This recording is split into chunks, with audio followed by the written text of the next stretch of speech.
Here is Sailor Florida, an orange ink. Let's jump straight to the end with my opinion on this ink. The paper I'm using here is a Maruman Mnemosyne Notebook. Obviously, Sailor made this ink just to celebrate an ink YouTuber that lives in Florida. And thanks, Sailor. I'm a fan of you as well. Now, there is some color variation by nib, but only in an extreme case. Otherwise, this is a very consistent ink in tone, and it does shade to red fairly often, like a beautiful Florida sunset. This performs well enough on non-fountain pen friendly paper, but it does lose some of its appeal there. So I did go out and get a bottle of this, even though I'm already sitting on 2 bottles of Sailor Apricot. It is just good enough that I needed to add this to my stash of orange inks. All of the writing samples are done with a Platinum 3776 with a soft fine nib that writes rather dry, a Hero 7035 with a fine nib that writes wet, a Visconti Van Gogh with a medium nib and an average flow, a Lamy All-Star with a broad nib that writes average. The pen for today is a Cross Bailey. Now that we know my opinion on this ink, let's see how I got there with the first writing sample done on Clairfontaine. Looking at the soft fine nib, we get a nice mid-tone of orange, an orange that we're going to become very familiar with during this review. Now, it does not feather and it does not spread. It does shade fairly well, not super shading, but considering many orange inks don't shade much at all, I'm going to say the fact that it does shade through the writing is pretty good. Look at through on the second line. The H is quite a bit darker than all the letters around it, and the last H is much darker, much like the first, so it only wanted to shade the H's in that word. Maybe it's letter choosing and kind of being nitpicky there. Looking at the wet fine nib, it is a whole lot darker than it was with the soft fine. This is the darkest that we'll ever see this. Very red in its tone because of that wet nib putting down more when it would shade towards red in other nibs. Here, we're getting a lot more of that heavy shading, showing it to be much more red, but the orange still does come through. Now, it does not feather, does not spread. As I've already mentioned, it does shade very well. It's like it builds tunnels of shading through what's going on. Look at tunnel on the first line, where the T and the L are very dark with a nice light orange in the middle. Super nice. It does this on longish as well, except it threw a darker G right in the middle of that tunnel. Looking at the medium nib, it is lighter than it was with the wet fine, same tone as the soft fine. It does not feather and it does not spread. It does shade probably a bit better than it did with the soft fine nib, but it is a little bit wetter, being just a normal flow. Turned out very well. Look at turned on the first line, where the T is fairly light. It's the cross of that T that gets pretty dark. Nice, really light U. Darkens up just a bit on the R. Lightening again on the NE. The D starts to darken, and it's the up and down stroke of that D that get very dark at the end.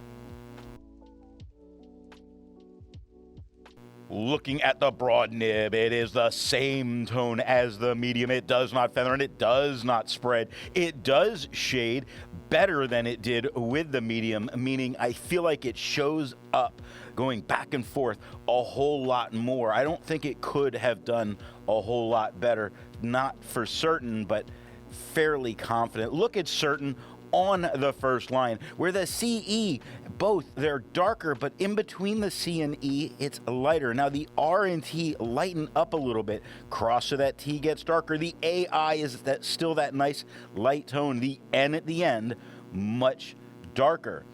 Very nice. Dwarves on the second line doesn't show any of the red in the shading, but shows a lot of back and forth with a nice mid-tone orange, lighter yellows in some of those tones. Beautiful in what's happening. Looking at the back of the page, we get no bleeding and no ghosting. Like most inks, this one comes in a bottle. This is how the Pilot Custom 823 fits. And here is the Pelican M1000. Here's the ink level when you can no longer fill a Lamy Safari. There is approximately 7 milliliters of ink left. The next writing sample is done in a Portage reporter's notebook. Looking at the soft fine nib, we get the same tone as the Clairfontaine. It does not feather and it does not spread. It does shade just as well as it did on the Clairfontaine. It would be doing very, very well had I not even seen it there. Take a look at wood on the second line, where the W is a little bit darker than the OU and the L gets very dark. Beginning of that D, lighten. Up and down stroke of that D, quite dark. Looking at the wet fine nib, it is a whole lot darker than it was with the soft fine, the same tone as the Clairfontaine. It does not feather, it does not spread, it does shade, just some, not huge. Look at no on the third line. The K is very dark and it's red, but the N lightens up a little bit, and that OW at the end lighten up even more. Looking at the medium nib, it is lighter than it was with the wet fine, same tone as the Clairfontaine. It does not feather, it does not spread, it does shade, and I want to say barely. I mean, you have to find where it's at. Look at have on the first line. The H is only slightly darker than the AV, and that E gets that slightly darker again. And it's enough that it's there, but it's not like it's huge. Look at enough on the second line. Mostly a lighter tone. It's during that GH, it's just a couple tones darker. Not huge, but present. Looking at the broad nib, it is the same tone as the medium, the same tone as the Clairfontaine. It does not feather and it does not spread. It barely shades at all. You can spot a couple maybe darker letters, a couple maybe lighter letters. You should be grateful when you find things. Look at the S at Baggins on the end. I know you thought I was going to point to grateful on the third line. The S for Baggins on the end is darker than the rest of the word, just like the N is lighter than the rest of the word. But most all of it is just one tone. As long as we were talking about grateful on the third line, it is all one uniform tone, with the exception of where that T crossed the F gets just a little bit darker at that point. So not a lot of shading with this nib on this paper. Looking at the back of the page, we get no bleeding, no ghosting, and can easily continue taking notes back here. There's a lot to learn by doing multiple chromatographies. The one on the left is immediately put into water for 10 to 15 seconds. The one on the right, marked with a D, is let dry for 10 minutes before putting into water. The next writing sample is done on a national brand Steno notebook. Looking at the soft fine nib, it is the same tone as the Clairfontaine. It does not feather, it does not spread, it does shade just as well as it did on the Clairfontaine. The big thing here is that it is the same tone as the Clairfontaine. It is unaffected by the tone of the paper, meaning this is a very opaque ink despite its color, and you would think it would be more affected by toned papers.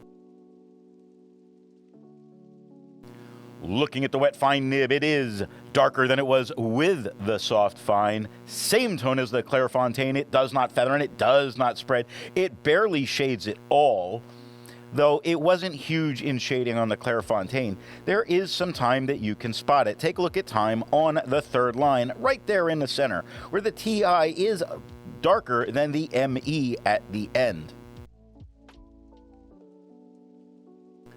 Looking at the medium nib, it is lighter than it was with the wet fine, the same tone as the Clairfontaine. It does not feather and it does not spread. It does not shade. It lost the shading here as compared to the Clairfontaine. Now, this really does highlight that this would not be a great ink for on this paper, just because the tone of the paper and the tone of the ink become just a little too close visually, that if it was a whole page, it would be too much.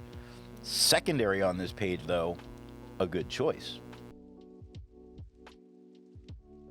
Looking at the broad nib, it is the same tone as the medium, the same tone as the Clairefontaine. It does not feather and it does not spread. It does shade just as well as it did on the Clairefontaine. So while it lost it on the medium, it got its groove back with the broad. Really look at it. It got itself under control. Itself. First line, the I is lighter than the T, which darkened a little bit. The self mostly lightens up, but it was that very end of the upstroke for F that did darken up a little bit. Now I'm overplaying a little bit of what happens to the shading. I think it's going to be much more noticeable in person than it is on camera, but it's not huge, it's just present. Looking at the back of the page, we get no bleeding and no ghosting. Resistance tests are done to see how this ink can be expected to perform on the page, and more importantly, how hard it may be to clean from your pen. The smear is allowed to dry for 3 days before testing it. The highlighter is on the top left, pen flush is on the top right, 1/3 bleach solution is on the bottom left, and water is on the bottom right. The next writing sample is done in a Rhodia notebook. Looking at the soft, fine nib, it is the same tone as the Clairefontaine. It does not feather, it does not spread, it does shade just as well as it did on the Clairefontaine. However, we're talking about quad rule with what we're looking at here. Does it stand out strong enough? I actually think it does. I don't think it's melting into the quad rule in the background. It's standing out enough, but I would not want a whole page with all of this busy in the background, because then it could become a little bit much. Looking at the wet fine nib, it is the same tone as the soft fine, lighter than it was on the Clairefontaine. Strange, because this is the first place this has happened. It does not feather, it does not spread, it does shade just as well as it did with the other nibs on Clairefontaine. So it's become just that uniform tone here, and it is beautiful. I think it's standing out okay.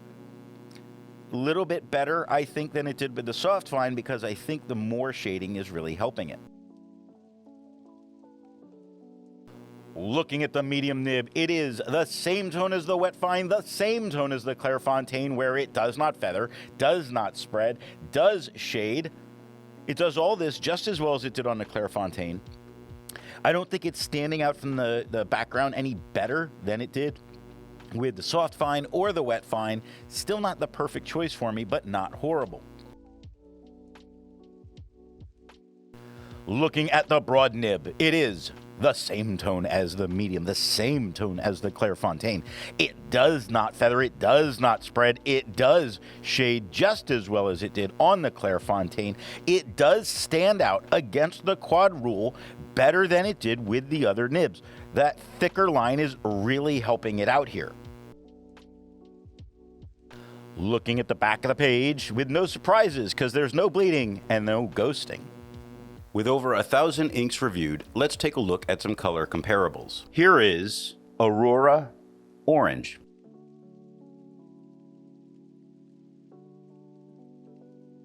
Here is Califolio Aurora.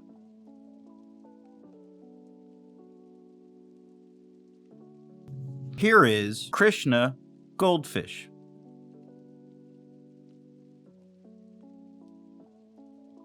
Here is Monteverde Motivation.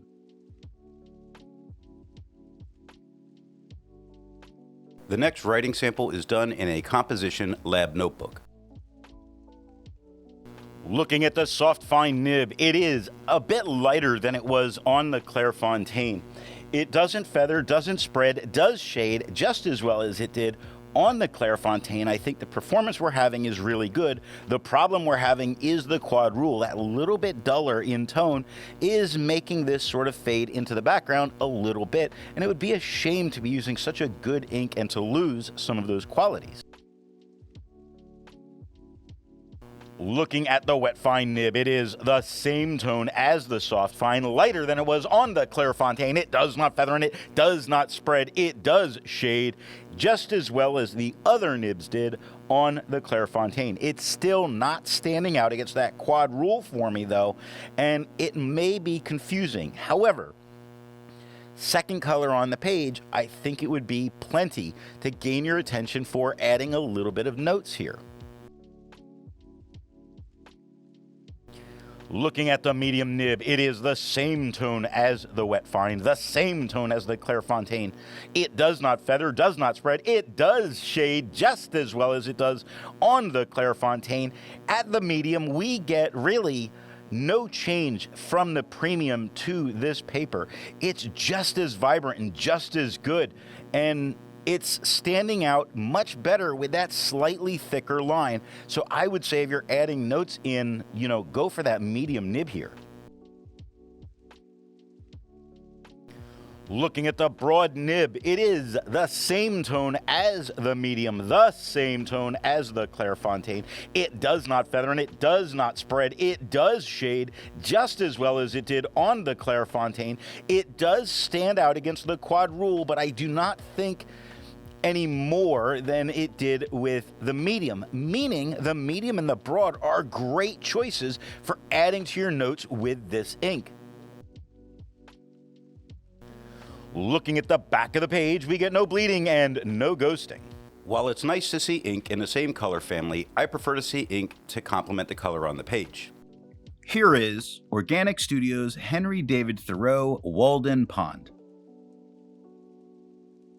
Here is Robert Oster Dark Chocolate. Here is Monteverde Ironite. Here is Ackerman, their number 13. The last writing sample is done on 20-pound copy paper. Looking at the soft fine nib, it is the same tone as the Clairfontaine. Now it does feather and it does spread ever so slightly with the feathering. The spread is much more noticeable. However, that spread is not detracting from it on this paper. It does shade, which in the past I've seen to mean bleeding. I'm going to keep my fingers crossed in its favor. Looking at the wet fine nib, it is darker than it was with the soft fine. Not as dark as it was on the Clairfontaine, but definitely showing more of that red lean here. And it's duller as a red that's coming up than it was on the Clairfontaine. Yes, it feathers. Yes, it spreads. There's moments of shading. Now, the feather and the spread, because that's really what we have to concern ourselves with here. It's more feathering than it did with the soft fine. Not to be surprised by. However, it's still very usable with this paper. I think this is a viable combination if this is the paper you frequently use. Looking at the medium nib, it is the same tone as the soft fine, lighter than it was with the wet fine, same tone as the Clairfontaine. Such a great consistent ink. Yes, feathers, yes, spreads, no shading. Almost nothing. I can spot one or two little areas. Really, it comes down to how usable is it with what's happening. Very usable. Really a great ink for this paper. It's holding up with all the nibs so far. Looking at the broad nib, it is the same tone as the medium, the same tone as the Clairfontaine. It does not feather, does not spread, does not shade. I'm serious, no feathering, no spreading. It's doing amazing things here.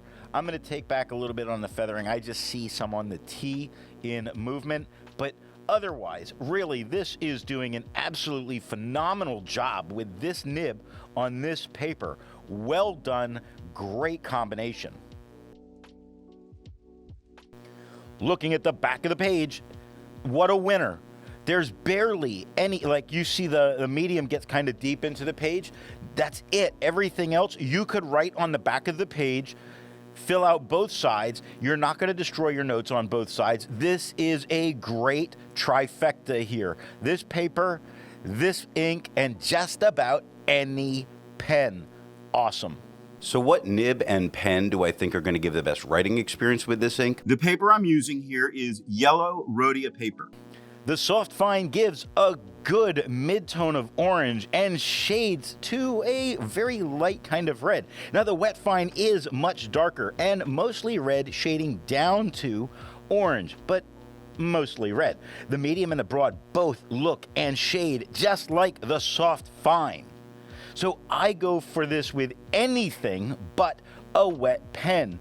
In fact, a slightly dry medium or fine would likely give the best tone and shading that we've seen for most of this review. We'll see that same come up.